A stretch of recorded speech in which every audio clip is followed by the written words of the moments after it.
और अब उसके बाद में दशम स्कंद का उत्तरार्ध, बोले अस्ति प्राप्तिश्च कंसस्य महिष्यौ भरतर्षभ मृते मृते भरतर दुःखार्ते इयतो स्म पितुर्गृहान्। देखिए दशम स्कंध 49 अध्याय तक दशम स्कंध का पूर्वार्ध है, 50वां अध्याय उत्तरार्ध प्रारंभ। अभिप्राय मानव जीवन के बीच में जब तक 49 वर्ष है जीवन का पूर्वार्ध है, 50वां अध्याय वर्ष लगे जीवन का उत्तरार्ध प्रारंभ। और उत्तरार्ध में सबसे पहले जो नाम आते हैं अस्ति प्राप्ति, अस्ति प्राप्तिश्च कंसस्य। इसका मतलब मानव जीवन के बीच में अस्ति माने है, प्राप्ति माने ये प्राप्त और हो जाए, ये तो है ये और मिल जाए, ये है ये और मिल जाए, करते करते जीवन का पूर्वार्ध पूरा हो जाता है, उत्तरार्ध लग जाता है, मालूम नहीं पड़ता है। और अब प्रभु श्री कृष्ण ने जब ये मालूम पड़ा जरासंध के लिए कि मेरी बेटी उनका वैधव्य कृष्ण के द्वारा हुआ है, हाथ में जल लेकर के प्रतिज्ञा कर ली, अयादवी महिम कर तुम चक्रे प्रमुद्यम। और 23 अक्षौणी सेना को लेकर के अब महाराज ये चले हैं। आते आते श्री कृष्ण के द्वार पर मथुरा के महल के बाहर शंख की ध्वनि की है जरासंध ने।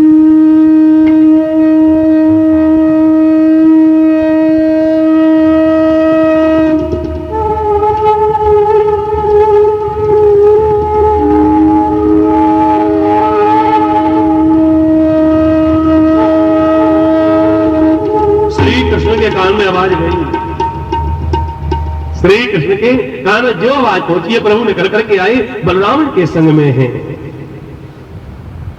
भैया बलराम ये तो युद्ध करने के लिए आया हुआ है, 23 अक्षौणी सेना इसके संग में, क्या करोगे? और हमारे पास तो रथ भी नहीं, हमारे पास में अस्त्र शस्त्र भी नहीं, क्या करेंगे? बोले कृष्ण आप जैसा चाहे वैसा कर सकते हैं, सत्य संकल्प है प्रभु। उसी समय जो प्रभु ने ध्यान किया, आकाश से 2 रथ तत्काल नीचे उतर करके आए हैं। अस्त्र शस्त्र अक्षय भंडार है, लड़ने की सामग्री उसमें है। प्रभु का देखते देखते द्विज रूप से चतुर्भुज रूप भगवान श्री 4 भुजानाथ के रूप में शंख चक्र गदा पद्म लेकर के प्रभु का दर्शन सब लोगों ने किया है।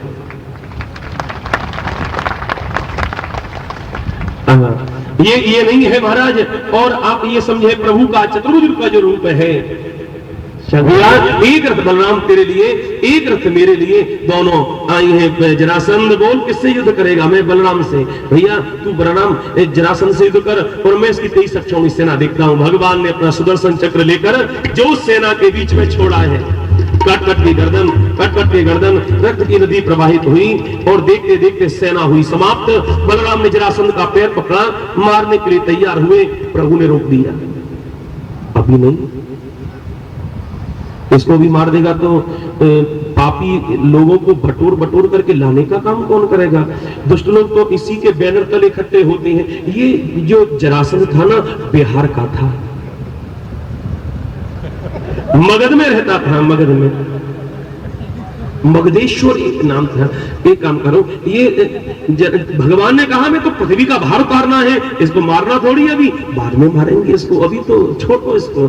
17 बार युद्ध करने को आया, पर भगवान ने बलराम का हाथ पकड़ लिया, 17 बार इसको बचाया। महाराज 356 का प्रयोग बिल्कुल नहीं होने दिया इस पर।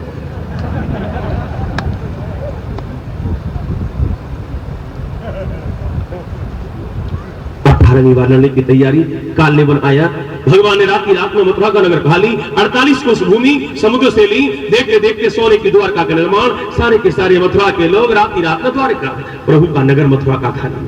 कालेबल को मुझको उनके द्वारा मरवा दिया और प्रभु पहुंचे द्वारका में। 18वीं बार ये युद्ध करने के लिए आया, अपने राज्य के जितने ब्राह्मण थे सबों को इकट्ठा किया। ब्राह्मणों माथे पर तिलक करो, हमारे ब्राह्मणों ने तिलक किया, हथकड़ी गड़ी पहनो, चलो जेल में अंदर। और ब्राह्मणों ने कहा जरासंध ये कैसी पूजा भाई, तिलक करने के बाद में दक्षिणा देनी चाहिए कि हथकड़ी बेड़ी? 17 बार हार करके आया हूं, दक्षिणा मांगते हो मुझसे? बस केवल यहां रहते हो, खाते रहते हो और कोई काम नहीं है तुम्हारा। अब की बार 18वीं बार युद्ध करने के लिए जा रहा हूं, तुमको जेल में बंद करके। यदि अब की बार हार करके आया ब्राह्मणों, तुम सबों की गर्दन काटवाऊंगा। ब्राह्मणों ने कहा ये तो हार करके आएगा ही, ये तो जीतने वाला है नहीं। लेकिन अब की बार आएगा ये तो हमको मार देगा।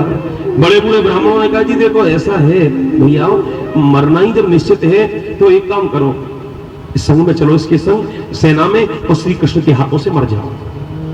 क्यों? अरे श्री कृष्ण के हाथों से मरेंगे तो मोक्ष होगी, इस दुष्ट के हाथों से मरने से फायदा क्या है? भगवान के भक्त परम भक्त ब्राह्मणों ने कहा जरासंध तेरी विजय तो हो जाएगी, पर एक उपाय करना पड़ेगा। क्या? अब की बार युद्ध में तू हमारे लिए संग में ले चलो। अच्छा है चलो हमारे साथ। चलो सेना की संख्या तो बढ़ेगी, आगे आगे सेना में सबसे पहले खड़े हो जाओ। ठीक है, ब्राह्मण आगे आगे, सबसे आगे ब्राह्मण बेचारे मरेंगे तो यही मरेंगे, इनकी पैदावार बहुत हो रही है इस देश में, जाने क्या है।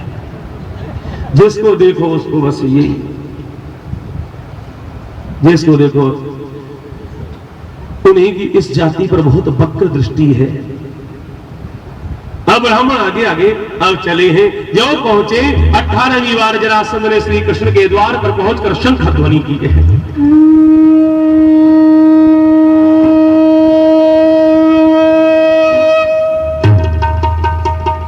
भगवान श्री कृष्ण के कान में आवाज गई, बलराम आ गया 18वीं बार विश्रम। फिर तो पहचान गए ना, ये तो शंख ध्वनि जरासंध की है। और प्रभु निकल करके आए, अब देखा तो सबसे आगे ब्राह्मण खड़े हुए हैं। बड़े बूढ़े ब्राह्मण, बच्चे ब्राह्मण, बालक ब्राह्मण, सब आगे आगे, और प्रभु से हाथ जोड़कर बोल रहे थे महाराज आ तो गए इसके संग में। और ब्राह्मण आपस में कहे जरासंध की तरफ से शंख बज गया, अब प्रभु की तरफ से शंख बजा नहीं कि हमारे बस भैया ठाकुर जी का नाम जप लो। अब बेचारे बड़े बूढ़े ब्राह्मण जिनके मुंह में दांत नहीं, पेट में आंत नहीं, अब बेचारे वेद मंत्र का पाठ करे, गला सूख रहा था उनका, मुंह में थूक लापता हो गया। अरे मृत्यु सामने घड़ी देखे तो कहां बोल पाए। भैया बुढ़े बाबा आप जरा बोलो मंत्र, ठाकुर जी के वेद मंत्र बोलो। ढके हुए थे, प्रभु का नाम जपने लगे। भैया ठाकुर जी का नाम जप लो, मरने के लिए सब है ही है, क्या करेंगे? जप लो ठाकुर जी का नाम तो कैसे होगा? अरे हंसे मत, नेक चल गई ना तो गर्दन साफ जाएगी, सब दांत निकल जाएंगे। हंस रहे, जल्दी ठाकुर जी का नाम जप, विष्णु सहस्त्रनाम पाठ का ढंग से है जाए तो जाको फल बच जाए तो ठीक ही है। फिर अब ब्राह्मण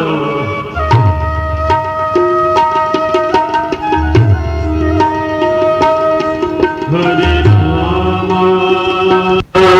हरे कृष्ण कृष्ण कृष्ण हरे हरे, हरे राम हरे राम राम राम हरे हरे, हरे कृष्ण हरे कृष्ण कृष्ण कृष्ण हरे हरे। और हिमाचल प्रदेश के ब्राह्मणों ने गाना चालू किया महाराज भजन प्रभु का, अपनी अपनी भाषा में अपने अपने ढंग से सब ब्राह्मण बोल रहे हैं।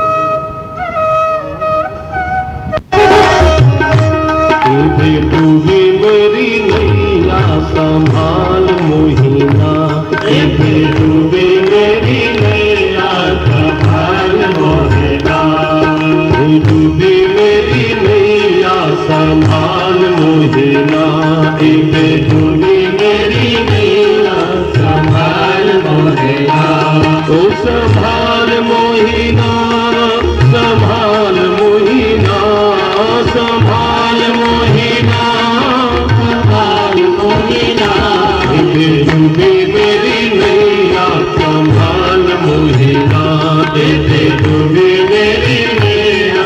हिमाचल के ब्राह्मण दिन गोया छुपी अबे दिसो नथी नारा, दिन गोया छुपी अबे दिसो नथी नारा, ताई बिन मोहिना कोई ना हमारा, ताई बिन मोहिना कोई ना हमारा, ताई बिना मोहिना हमारो कोई ना, डूबी मेरी नैया संभाल मोहिना, डूबी मेरी नैया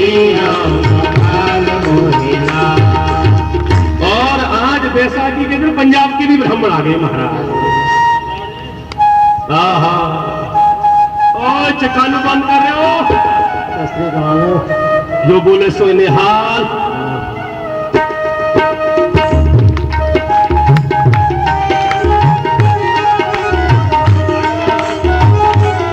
पंजाब के ब्राह्मण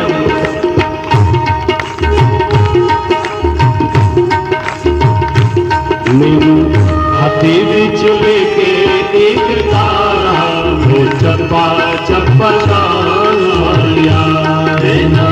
हाथ बिच लेके एक तारा वो चप्पा चप्पा छान मारिया।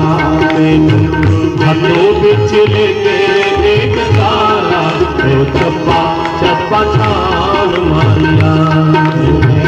हाथ बिच लेके एक तारा चप्पा चप्पा छान मारिया। मेरे याद प्रीतम प्यारा वो चप्पा चप्पा छान मारिया।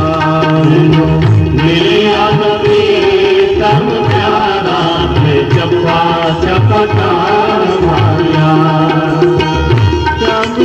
शाम शाम बोल मेरे घूंघरू श्याम श्याम श्याम श्याम बोल मेरे घूंघरू श्याम श्याम श्याम श्याम गाल मेरे घूंघरू श्याम श्याम श्याम श्याम गाल मेरे घूंघरू सोते हुए शाम गाल मेरे घूंघरू सोते हुए शाम मेरे घूंघरू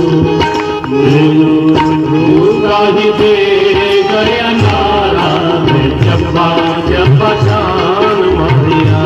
दे गया नारा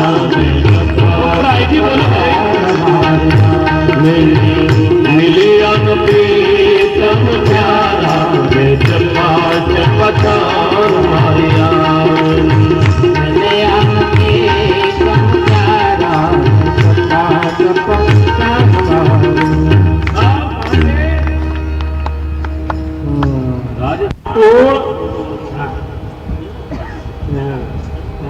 भाई साहब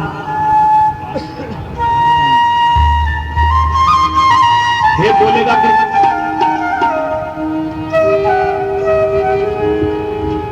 माँ तो था।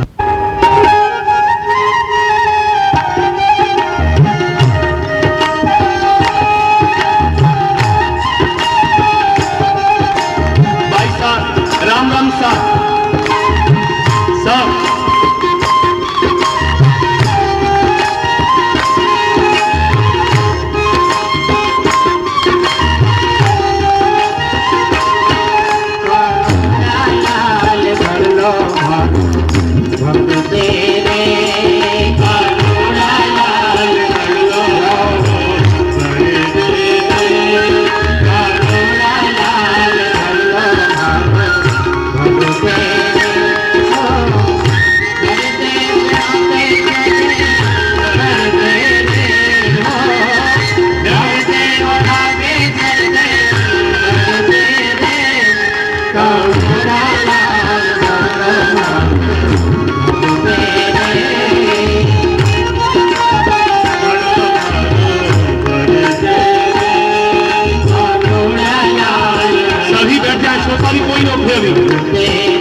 कथा के समय से पूरी होगी। बैठे सभी रुक्मणी विवाह छोड़कर के जाना अपराध है।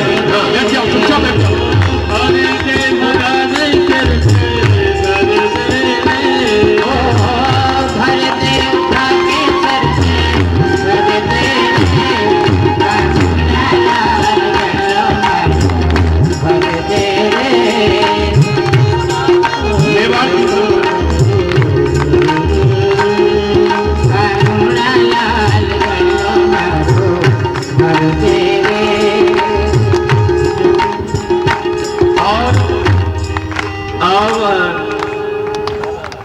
बंगाल के ब्राह्मण মশাই কি গো তোমার ছেলিয়া কোথায়?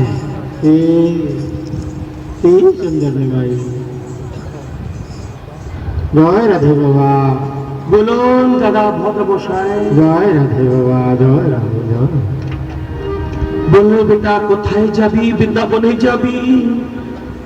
এ দাদা, এ হচ্ছে দাদা, এ ঠাকুরজি ডাকছে। দাদা তুমি তো, ঠাকুরজি ডাকছে, উপরে ডাকছে। বাবা জলদি বল। ভগবতের ব্যাখ্যা করে। বল বল দাদা। হরে কৃষ্ণ হরে কৃষ্ণ কৃষ্ণ কৃষ্ণ হরে হরে, হরে কৃষ্ণ হরে কৃষ্ণ কৃষ্ণ কৃষ্ণ হরে হরে, হরে রাম রাম রাম হরে হরে।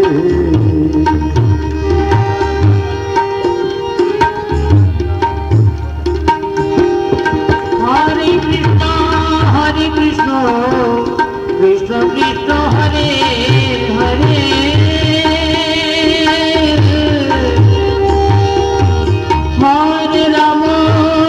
हरे राम राम राम हरे हरे,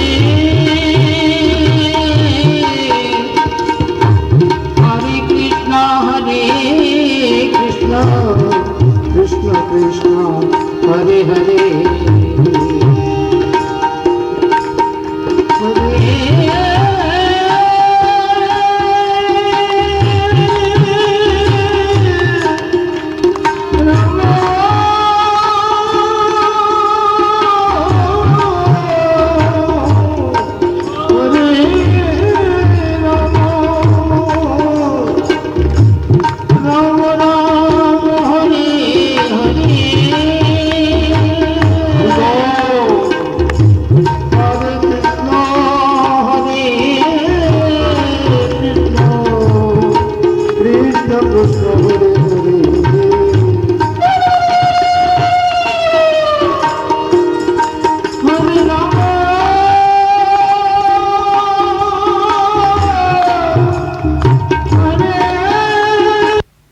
लेकर के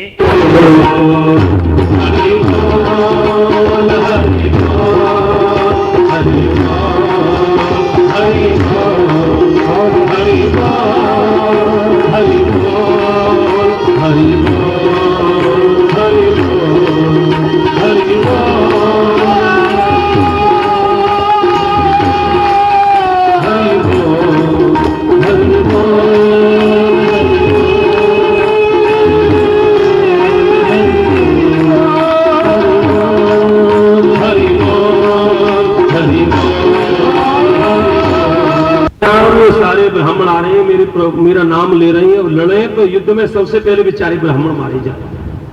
क्या करें भैया ने 17 बार हराया, 18 बार हार मान लो। श्री कृष्ण बलराम दोनों मैदान छोड़कर भागे। प्रभु का एक नया नाम पड़ गया। ब्राह्मणों ने जय जयकार की ध्वनि की, बोलो रणछोड़ राय भगवान की।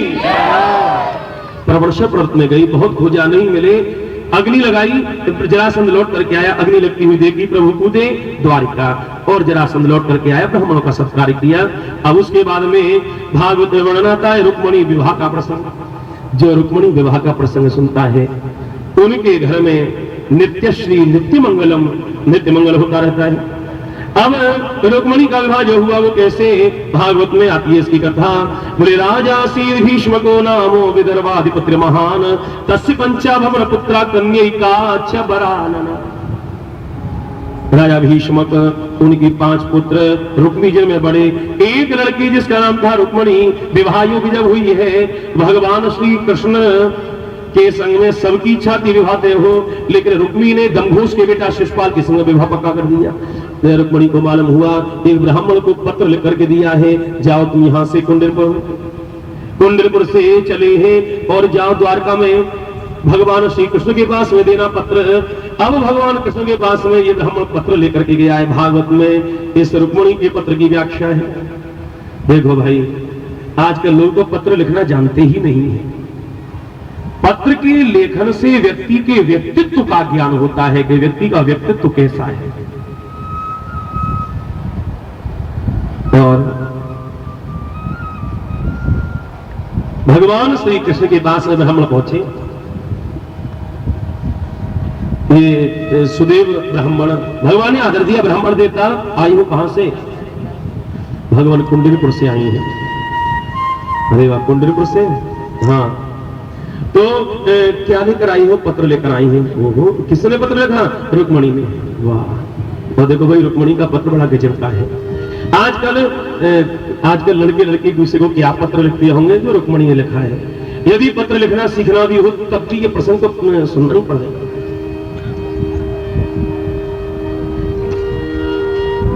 और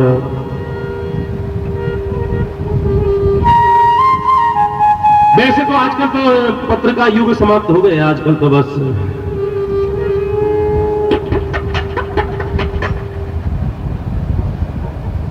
नया जमाना। यहाँ की नहीं कह रहा हूँ, महानगरों में तो मोबाइल चालू हो गया। क्या है यहाँ से तो बेचारे हमारे पंडित जो हैं रात को रोजाना 10 बजे जाते हैं, 12 बजे तक लौट करके आते हैं। और हम इनसे पूछते थके नहीं? बोले नहीं महाराज, पास में। वैसे इनसे कहो तो थक जाते हैं। क्या करें, यहाँ की व्यवस्था थोड़ा फोन की बड़ी दिक्कत है। और तो सब मौज है, कोई कष्ट नहीं है। अब फोन के लिए कौन कर सकता है? किसी का बस नहीं है। ये तो बेचारे 7 दिन के आई हैं। आप लोग यहाँ रहते हो, वाकई बहुत हिम्मत है आप लोगों की। वाकई आपके धैर्य की, आपकी साहस की दाद देनी पड़ेगी। लेकिन रुक्मणी का पत्र सुनिए, छोड़िए दुनिया की बात, अब आने दीजिए। रुक्मणी का पत्र वाह,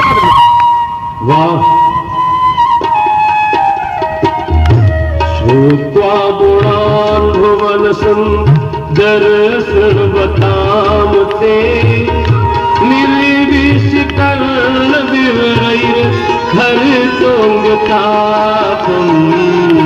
श्रुत्वा गुणान्। हे भुवन सुंदर, बाकी जो लड़की जिस लड़के से प्यार करती है वो उसके लिए भुवन सुंदर वही तो है, दूसरा कोई है नहीं। श्रुत्वा गुणान् भुवन सुंदर सर्वताम ते निर्विषकर्ण विवरैर् हरितोंगतापम् श्रुत्वा गुणान्।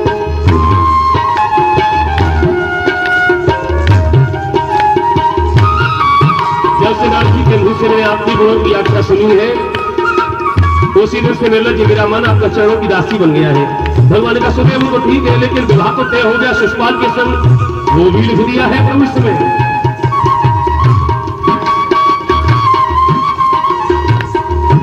जय हो बलिहारी।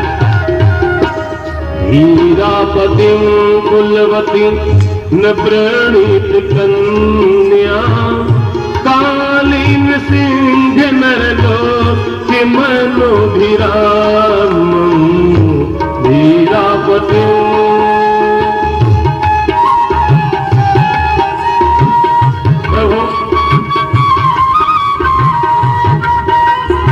मुझे शिशुपाल ले जाए, सिंह हारून सिंह के संग में रहूंगी, सियार न ले जाए मुझे। आप सिंह, शिशुपाल सियार।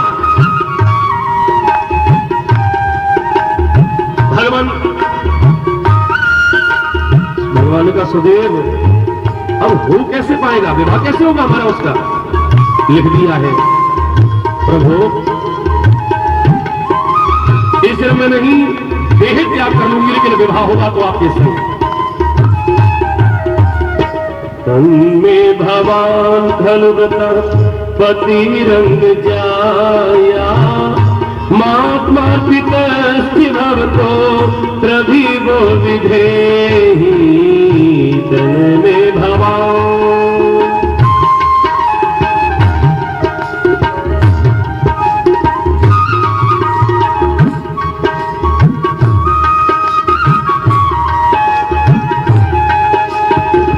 हीरापतिं कुलवती न प्रणीत कन्या कालीन सिंह नरलोक मनोभिराम।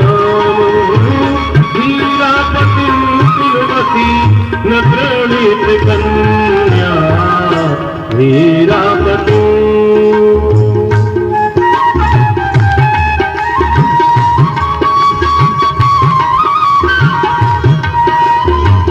भगवान जैसे लड़की का विवाह होता है ना, गौरी पूजन करने को जाती है, मैं मंदिर में जाऊं पूजा करने, पूजा करके लौटूं तो उसी समय मेरा हरण करके ले आइएगा प्रभु। यदि अपने महलों में चली गई तो फिर आप नहीं ले जा पाओगे, प्रभु मुझे स्वीकार करेंगे। भगवान ने उसी समय सुदेव से कहा चिंता मत करो, यदि ऐसी बात है, गजब का पत्र लिखा है, प्री प्लान है, टाइमिंग प्लेस एकदम एग्जैक्ट साहब। भगवान ने कहा दारुक सारथी प्रभु आदेश, रथ लेकर के आओ। रथ सामने, भगवान ने कहा सुदेव बैठो। सुदेव बैठे, वासुदेव बैठे। भगवान ने कहा सात्यकी हम जा रहे हैं कुंडलपुर रुक्मिणी के स्वयंवर में, पीछे से बलभद्र भैया आए तो कह देना हम स्वयंवर में गई हैं, जरा पीछे से ध्यान रखना तुम यहाँ पर। हाँ, और सुदेव वासुदेव बैठे। भगवान ने आदेश दिया दारुक चलाओ तेजी से रथ, मेघवान बलाहक पुष्पक इत्यादि घोड़े, दारुक ने जौन लगाम खींची घोड़ों की, रथ चला है द्वारका से कुंडलपुर। जरा जल्दी तेजी से दारुक। और जो दारुक ने पहुंचाया, देखते देखते द्वारका से कुंड, बस बस बस। दारुक एक काम करो, जरा मंदिर के पीछे जा, आगे आगे थोड़ा सा मंदिर के पीछे, झाड़ को पेड़ के पीछे जाकर रोको, जरा कोई देखे नहीं हमें। भगवान ने रथ रुकवाया दारुक से मंदिर के ठीक पीछे। और भगवान ने कहा सुदेव तुम जाओ, सूचना दो रुक्मिणी को। अब महाराज क्या कहना, एक बहू दो उम्मीदवार, उधर से शिशुपाल आ गया, इधर से प्रभु श्री कृष्ण पहुंच गए।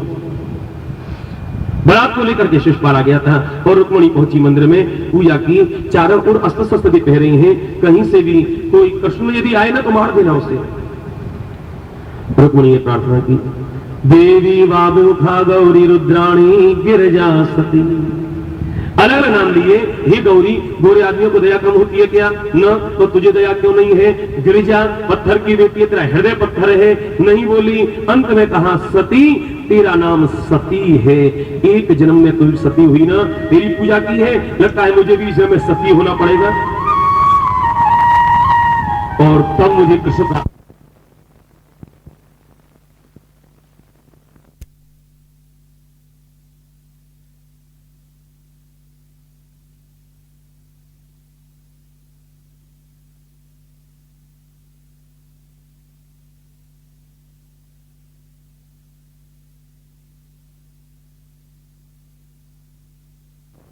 उसी समय वृक्ष की आड़ में उद्धव छुप गया, मथुरा की ओर गोपियां दिख रही हैं, वृंदावन से यमुना मथुरा जा रही है और गोपियां कुछ गाने लगी। उद्धव ने कहा सुनो तो सही, इनकी हृदय की बात क्या है, इनकी हृदय की व्यवस्था कैसी है?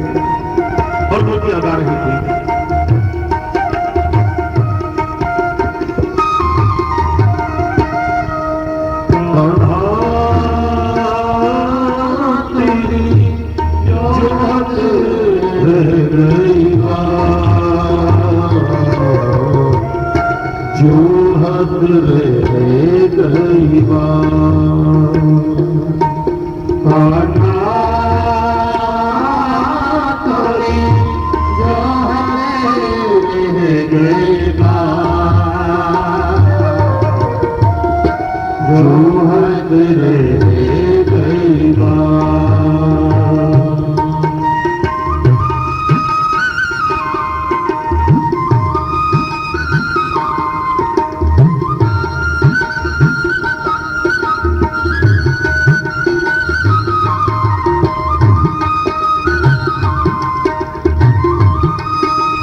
मनमोहन या कपटी की जान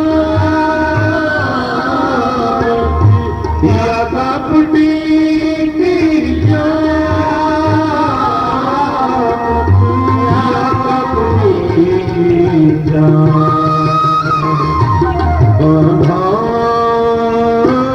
तोरी जो हल रह गई बात जो हद रह गई बात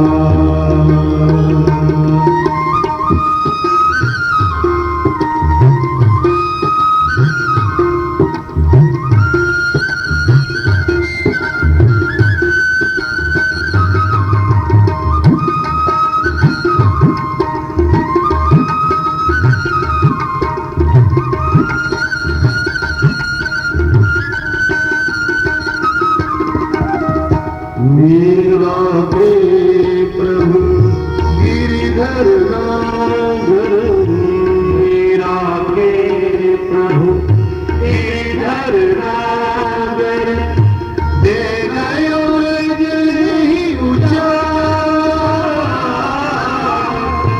दे गयो ही ऊंचा दे गयो ही ऊंचा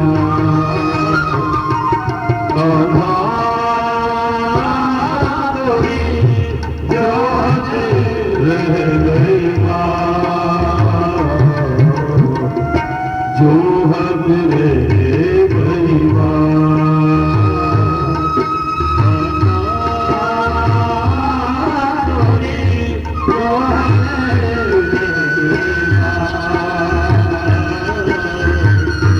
जो हद रह गई जो हद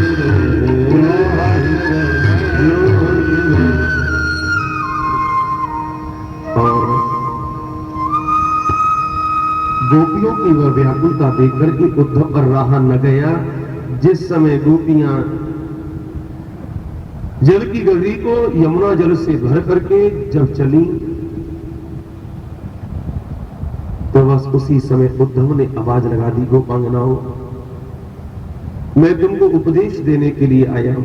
गोपियों ने कहा ये कोई गलत व्यक्ति है, गलत जगह पर आ गया है बेचारा, उपदेश देने के लिए। उद्धव तेरा उपदेश यहाँ पर कोई सुनने वाला नहीं है, उपदेश नहीं संदेश। कौन का संदेश?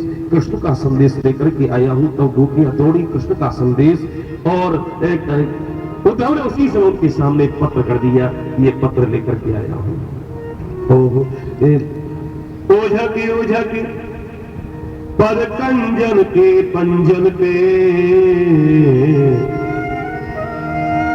पीठ पाती छाती छौहने सवे लगी।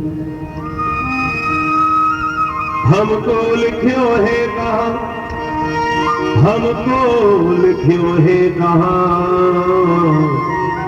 हमको लिखियो है कहा कहन सवे लगी। इसमें हमारे लिए कुछ लिखा है, हमारे लिए कुछ लिखा है, हमारे लिए क्या लिखा है? गोपियों को पत्र दिया और फिर गोपियों से ये कहा मैं राधा से मिलना चाहता हूं, राधा से आओ हमारे संग। राधा रानी के पास में उद्धव को लेकर के आए। राधा को तो मालूम है, राधा खड़ी हुई, आसन बिछाया, उद्धव बैठो। उद्धव ने आसन को प्रणाम किया और जमीन में उद्धव बैठ गए। क्यों? राधा अपने हाथ से आसन बिछाए, उसके ऊपर उद्धव नहीं केवल एक बैठ सकता है और वो है परमात्मा श्री कृष्ण। उद्धव की ताकत नहीं है जो बैठे। चरणों में प्रणाम किया, पृथ्वी पर जमीन में ब्रज रज में बैठ गए। और उस समय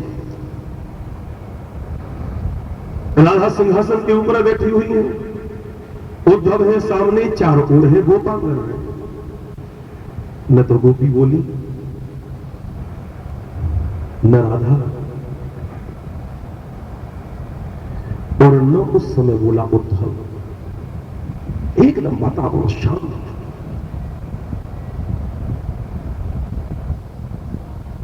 चारों ओर मौन ने जैसे अपना साम्राज्य जमा लिया हो, लेकिन उस मौन के क्रम को सबसे पहले तोड़ा है तो गोपियों ने सबसे पहला प्रश्न उद्धव से किया है, हमारे राम, बलराम और श्याम दोनों प्रसन्न तो हैं।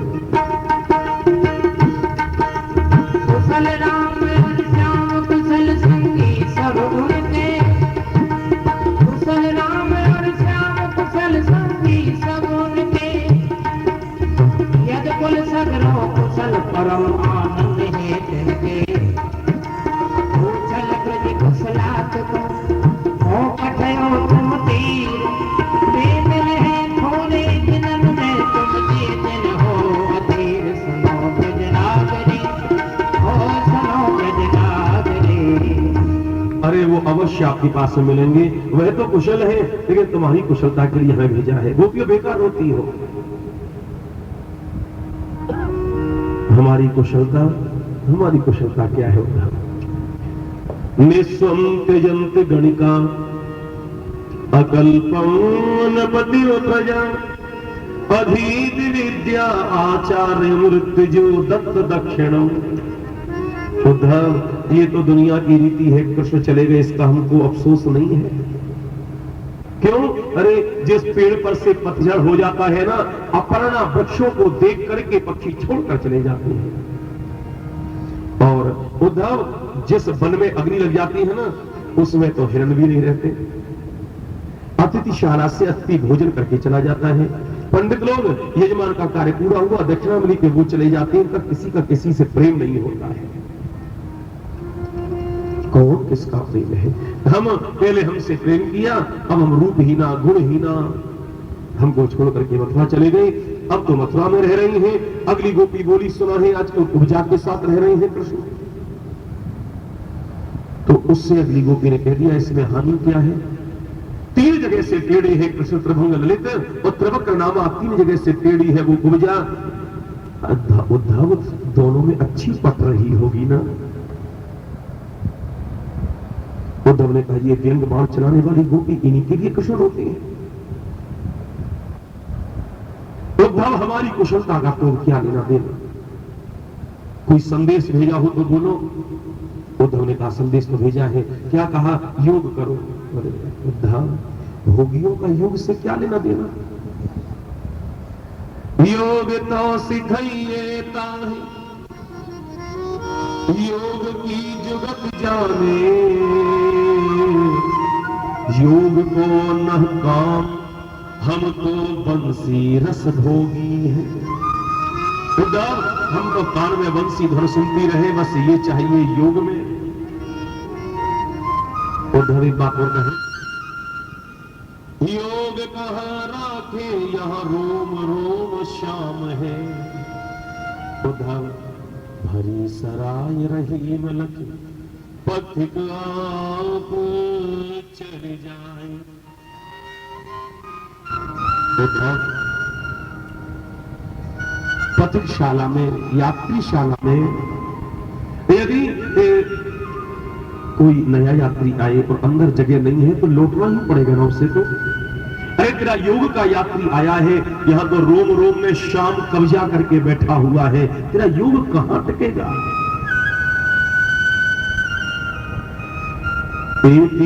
ब्रजवाला मृग छाला कहां पावेगी। उद्धव, यदि समस्त गोपी योग करने लग जाएं तो मृगों की छाल कम पड़ जाएंगी, गोपियों की संख्या कम होने वाली नहीं है। उद्धव, एक बात और कहते तुझसे, लेना देना क्या? और उसी समय एक घोड़ा उड़ता हुआ आया, श्री राधा रानी के चरणों के ऊपर में गुंजार करने लगा। सुदूर से उड़ता हुआ काला रंग का भ्रमर राधा रानी के चरणों पर जो गुंजार किया है। राधा ने कहा, भोरा, तुझे कोई और जगह नहीं मिलती? जब देखो जब तू हमारे पास में आ जाता है। और भौरे ने गुंजार करना प्रारंभ किया, राधा ने उड़ाया, पुनः आया, पुनः उड़ाया, फिर पुनः आया और गुंजार करने लगा। और उसके बाद में उस भौरे की गुंजार से जिस गीत का सृजन हुआ, नाम है उसका भ्रमर गीत। जो हिंदी साहित्य का जिन्होंने अध्ययन किया होगा, एमए में एक प्रश्न बनता है हिंदी साहित्य में कि भ्रमर गीत की परंपरा पर प्रकाश डाली है। यदि भ्रमर गीत की कोई परंपरा है तो उद्गम श्रीमद् भागवत है। भ्रमर गीत कोई का भी हो, चाहे वह सूरदास, नंददास, चाहे जगन्नाथ दास रत्नाकर, चाहे कविरत्न सत्यनारायण या स्वामी मेघश्याम या बाबा देवीदास, कोई का भी भ्रमर गीत हो, लेकिन उद्गम तो श्रीमद् भागवत ही है। मधुप के कर बंधो मास्पृशांघ्रिम सपत्न्या कुछ विलुलित माला कुंकुम स्मश्रुभिर्नः महत महपतिस्तन माननीनां प्रसादम् यदु सदस्य विडम्ब्यम यस्य दूतस्त्वमीदृक्। अरे कितना बंधो कपट बंधो, जैसा तू कपटी वैसा ही कृष्ण कपटी। तू भी जैसे अलग अलग कलियों पर रस लेता डोलता है, वैसे ही कृष्ण अलग अलग गोपियों से प्रेम करते डोलते, पहले हमसे अब चले गए मथुरा। न जाने लक्ष्मी कैसे उनके चरणों में टिकी हुई है, चंचला नाम है। परिचरति कथम तत्पाद पद्म मुक्तु पदमा यह पिबकर्त चेता उत्तम श्लोक जलपई। उद्धव, एक बात हम कह रहे हैं आपसे, बोलो। इस संसार में काले काले जितने हैं सब बुरे, सब बुरे। उद्धव ने कहा काले काले सब बुरे हैं? बोले हाँ। क्यों? कालों से ऐसी तुमको क्या चढ़ हो गई है गोपियों? सूरदास ने कहलवाया है गोपियों से। उधोकारे सब ही बुरे, कारण के परकेत न करे, सब कारे विष के भरे। कारो ही अंजन देत द्रगन में साय धरे। सूरदास कारे मतवारे, इन कारण सौकार धरे। पारे सब ही बुरे, भरणताम अन्य वार्ता। उद्धव, इन कालों की चर्चा बंद कर कोई दूसरी चर्चा कर। उद्धव ने कहा यदि काले इतने बुरे हैं तो वो कृष्ण भी तो काला है, क्यों रोती हो? क्या रे, क्या मजबूरी है? क्या मजबूरी? जितना उसे हृदय से निकालना चाहती है ना, त्यों त्यों धसत मन मुकुर हमारे में। जितना निकालना चाहे उतना हृदय में अंदर प्रवेश करता है। अरे गोपियों तो बेकार होती हो, न उसका हाथ न पैर, निर्गुण निराकार निरंजन अखिलेश्वर पर ब्रह्म, उन्हें के लिए रोती हो। उद्धव, गोपियों ने कहा तू कृष्ण, किस कृष्ण की बात कर रहा है? जो वृंदावन से गए थे? हाँ, तो जब वृंदावन से गए थे तब तो उनके हाथ पैर सब ठीक थे। क्या मथुरा में जाकर के उनके हाथ पैर गायब हो गए हैं? नहीं नहीं। अरे उद्धव, तो एक बात हमारे प्रश्न का उत्तर तो दे। यदि उनके हाथ पैर नहीं थे तो ब्रज की ये लीला कौन कौन सी लीला उद्धव को गोपियों ने गिनवाई? ये किसने की? वाह। जो मुखनायन तो गोपिन माखन खायो। एकदम दोनों चीज है। जो मुखनायन तो गोपिन माखन खायो, पायल बिन गौ संग कहो तो बन बन खायो। माखन में अंजन दियो और गोवर्धन लियो हाथ, नंद यशोदा तू कह दो कुमर कान ब्रजनाथ। सखा सुन श्याम की, सखा सुन श्याम की। आज उद्धव की बातों को खट खट खट खट करके एक एक करके काटती चली जा रही है गोपांगनाएं। और यदि यदि उनके पैर नहीं थे तो गौचारण किसने किया? यदि हाथ नहीं थे तो गिरिराज किसने उठाया? एक एक करके काटी। उद्धव, यदि हमारी कोई बात माने ना तो हम तो ये कहती हैं कि कृष्ण की कोई कथा न सुने। जीवन में सब कुछ करे पर कृष्ण की कथा न सुने। क्यों? किसी का जीवन सुधा है? यद अनुचरित लीला कर्ण पीयूष विपुट, सकदन विधु तद्वन्न धर्मा विनष्ट। सब विग्रह कुटुंबम दीन मुत सृज्य दीना, बहु इव विहंगा भिक्षुचर्यां चरन्ति। अरे उद्धव, कृष्ण की कथा सुनकर के किसी का घर बसा है क्या? जिसने शुरू में कथा सुन ली बस घर बिगड़ गया उसका। बच्चे रोते रह जाते हैं, पति विरक्ति रह जाती है। भिक्षुचर्यां चरन्ति। एक एक करके जो उत्तर दिए हैं, उद्धव देख इन बातों में कुछ रखा नहीं है। अरे गोपियों, तुम बेकार रोती हो, उस कृष्ण को पहचान नहीं पाई हो तुम। ज्ञान की आंखों से देखोगी ना तो वो तुम्हारे पास में तो वो सर्वव्यापक है। वे तुमसे नहीं दूर ज्ञान की आंखन देखो, वे तुमसे नहीं दूर ज्ञान की आंखन देखो। अखिल खंड ब्रह्मांड जिसको सब नहीं बिसेको, लीला गुण अवतार है, वे तो लीला गुण अवतार है। घर आए तन श्याम, जो भी युक्ति पाइए वे पर ब्रह्म पुर धाम। सुनो ब्रजनागरी, हरि सुनो ब्रजनागरी। उद्धव, गोपियों ने से कहा, उद्धव ने ज्ञान ज्ञान करो, ज्ञान ध्यान के द्वारा कृष्ण को प्राप्त कर लो। उद्धव, बेकारी बात है। कुआं में भांग पड़ी है यहाँ, सब पीवत वाही कुआं को पानी। उद्धव, तेरी ज्ञान की बात हम मान लें, लेकिन एक बात है, हमारे सामने एक समस्या है। ब्रज का एक ही कुआं है और उसमें भांग गिर गई है। एक पात्र में भांग हो, न पिए पानी, लेकिन कुआं में भांग जो पिए सो पागल, जो पिए वो पागल। कुआं में भांग पड़ी है यहाँ, सब पीवत वाही कुआं को पानी। मस्त भयो ब्रज को कण कण उधो, कौन सुने तेरी ज्ञान कहानी। उद्धव, ये कौन सुनेगा? उद्धव ने कहा, ये समझने वाली नहीं है। इन गोपियों को कितना भी समझा लो, ये समझने वाली नहीं है। एक बार हो सके तो दोबारा समझा दें, शायद समझ जाए। उद्धव ने कहा, गोपियों बेकार रोती हो, देखो तुम पहचानो कृष्ण को, कृष्ण ब्रह्म है। और ऐसा ही नहीं, तुम भी ब्रह्म हो। इतना ही नहीं, मैं भी ब्रह्म हूं। गोपियों ने कहा, ये बात है, और क्या है? तो गोपियों ने कहा, उद्धव ये बात तू पहले ही बता देता तो इतना खटखट तो नहीं होती। कम से कम ये बात सीधी सीधी शुरू में बता देता तो ये सारा मामला ठीक हो जाता, समस्या का समाधान हो जाता। कोई लेना देना नहीं था, किसी को कुछ कहने की जरूरत नहीं पड़ती, किसी को टोकने की जरूरत नहीं पड़ती, किसी को समझाने की आवश्यकता न होती। उद्धव, यदि तू पहले बता देता।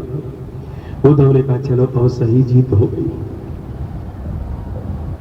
पहली गोपी बोली, आपने ये कहा ना कि कृष्ण ब्रह्म है। हाँ गोपियों, और तुम भी ब्रह्म हो। हाँ, और हम भी सब ब्रह्म हैं। बोले हाँ। अगली गोपी बोली, उद्धव तू पढ़ा लिखा है? उद्धव ने कहा, इसमें कोई संदेह है? उद्धव बहुत योग्य था, फॉरेन पढ़कर आया था, विदेश में पढ़ करके आया था। अपने देश में इसको पढ़ाने वाला कोई मिला नहीं था, इसलिए गया था। ये कहा, वहां देवताओं के यहां पर गया था। शिष्यो बृहस्पति साक्षात, देवगुरु बृहस्पति के पास में इसका विद्याध्ययन हुआ है उद्धव का। शिष्यो बृहस्पति साक्षात उद्धवो बुद्धि सप्तम, ज्ञानियों में श्रेष्ठ है उद्धव। गोपियों ने कहा, तो तू पढ़ा हुआ है, फिर भी ऐसे बोलता है। अरे हमारे प्रश्न का तू उत्तर दे दे। यदि पढ़ा हुआ है, विदेश पढ़कर आया है, तुम एक प्रश्न कर रही है और अपने देश का प्रश्न है, गांव का प्रश्न है। उद्धव, यदि तू दे पाए तो क्या उत्तर है? क्या प्रश्न है तुम्हारा? उत्तर देता हूं, बोलो। तूने कहा कृष्ण ब्रह्म। हाँ हाँ, तू भी ब्रह्म? हाँ। और हम सारी गोपांगना जितनी भी गोपी बैठी है सब ब्रह्म? बोले हाँ। तब गोपियों ने कहा यदि कृष्ण ब्रह्म है, तू ब्रह्म है और हम ब्रह्म है, तो तू संदेश के अपने बाप का लेकर हमारे पास में आया है? ब्रह्म का संदेश ब्रह्म के द्वारा ब्रह्म के लिए। वाह रे पंडित, यदि तू ब्रह्म तो उपदेश देता किसका है? कृष्ण ब्रह्म है तो संदेश है किसका? और हम ब्रह्म है तो तू किसके लिए उपदेश दे रहा है रे? सूधो सूधो है गयो सुन गोपिन के बोल, ज्ञान बजाए डुमडुमी तो प्रेम बजायो ढोल, प्रेम बजायो ढोल। आसाम हो चरण रेणु जुषाम हम श्याम, वृंदावनी किमपि गुल्मलतौषधीनां। गोपियों धन्य है। अरे उद्धव, ये तू जो गर्दन हिला रहा है ये सही में हिला रहा है कि कुछ दूसरे ढंग से ला रहा है? इसका अभिप्राय तो हम समझ जाएं। नहीं नहीं गोपियों, मेरी तो ये भावना है, यदि मेरे कोई पूर्ण कुछ बकाया हो तो मैं तो कृष्ण से ये जाकर के मांगूंगा कि मैं ब्रज में कुछ बन जाऊं। कैसे हूँ द्रुमलता बेल बल्ले ब्रजमाए, कैसे हूँ द्रुमलता बेल बल्ली ब्रजमाए, मोहन आवत जात परत मो पर खाए, कहूँ मेरो बस नहीं जो कछु पर हूँ पाए, मोहन होए प्रसन्न तो मैं यही कर मांगू जाए, कृपा कर दे तो, यदि कृपा कर दे तो। और उद्धव जी मिलकर के चले गोपांगनाओं के पास से, ब्रजवासियों से, माँ यशोदा, बाबा नंद से, और पहुंचे हैं मथुरा। और उस समय प्रभु श्री कृष्ण ने देखा, नेत्रों में अश्रु है उद्धव के, दौड़ पड़े प्रभु, हृदय लगाया, सूर श्याम यही कारण पठवो हे आओगे संत। उद्धव, ज्ञान के बीच में जब तक भक्ति का पुट न लगे तब तक ज्ञान अधूरा है, इसलिए भेजा था मैंने तुम्हें। सबों की कुशल क्षेम पूछी है, अंत में पूछा सातिन जीवती, वो जीवित है, राधा का नाम वाणी से पूरा निकला नहीं। राधा बिनु श्याम की न शोभा कहेंगे कभी, अछत वारसी के मनो ठूठे अंगूठे हो, जाकू मनायो कर जोर जोर कुंजन में, धन्य रे अनूठे आज उन्हीं से रूठे हो। उद्धव को लेकर के प्रभु कुब्जा के यहाँ गए। देख उद्धव, कुब्जा जैसी स्त्री का त्याग नहीं तो राधा का त्याग कहां से? अक्रूर को भेजा हस्तिनापुर, पांडवों की दशा कैसी है पता लगा करके आओ। और हस्तिनापुर गई है, धृतराष्ट्र पक्षपात करता है, पांडवों के साथ में अलग व्यवहार है और अपने पुत्रों के साथ में अलग व्यवहार। प्रभु को मालूम हुआ, दशम स्कंद का पूर्वार्ध प्रभु के चरणों में समर्पित। आइए उत्तरार्ध काम करते हैं भगवान नाम पहले।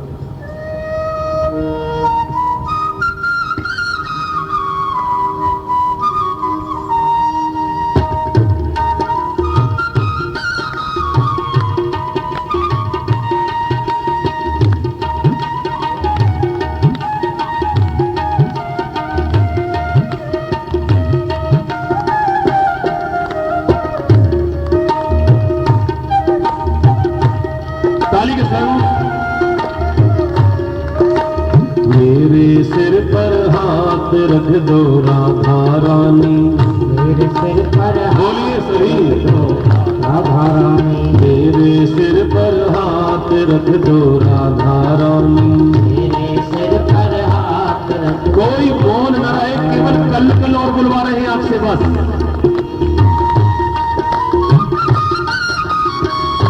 जाओ समझती से ताली।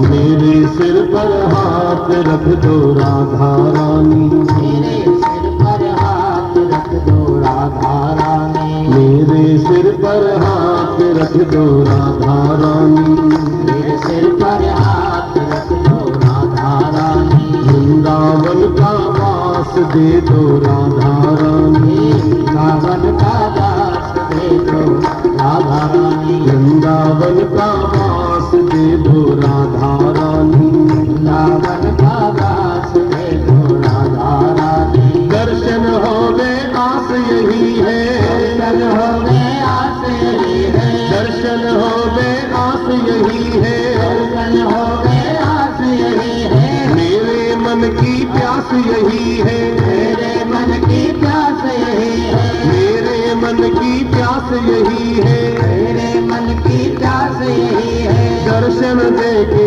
प्यास बुझाओ, दर्शन दे के प्यास बुझाओ, मेरे सोए भाग्य जगाओ, मेरे सोए भाग जगाओ, मेरे सोए भाग्य जगाओ, मेरे सोए भाग जगाओ, आज मेरी बात रख लो राधा रानी, आज मेरी बात रख लो राधा रानी, वृंदावन का वास दे दो राधा रानी, वृंदावन का वास दे दो राधा रानी।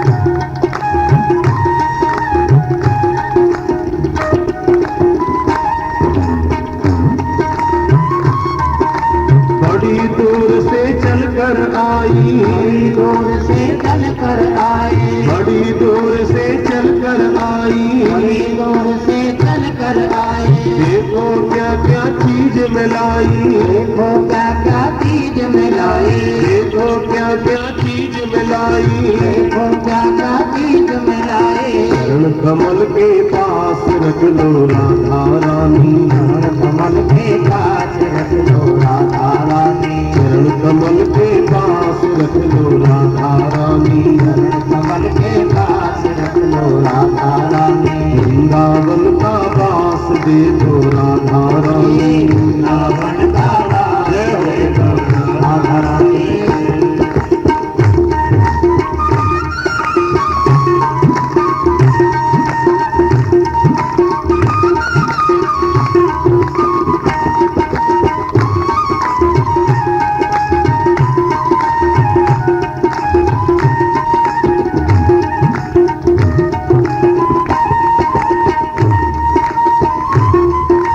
असुवन मोती हार पिरोया, मोती हार पिरोया, असुवन मोती हार पिरोया, मोती हार पिरोया, श्रद्धा प्रेम से सूत्र भिगोया, प्रेम से सूत्र भिगोया, श्रद्धा प्रेम से सूत्र भिगोया, प्रेम से सूत्र भिगोया, अब अंतिम अरदास देखो राधा रानी, अंतिम अरदास दे दो राधा रानी, मेरा मेरा पार कर दो राधा रानी, मेरा पार कर दो राधा रानी, वृंदावन का वास दे दो राधा रानी, वृंदावन का दास दे दो राधा रानी, हे वृंदावन का वास दे दो राधा रानी, वृंदावन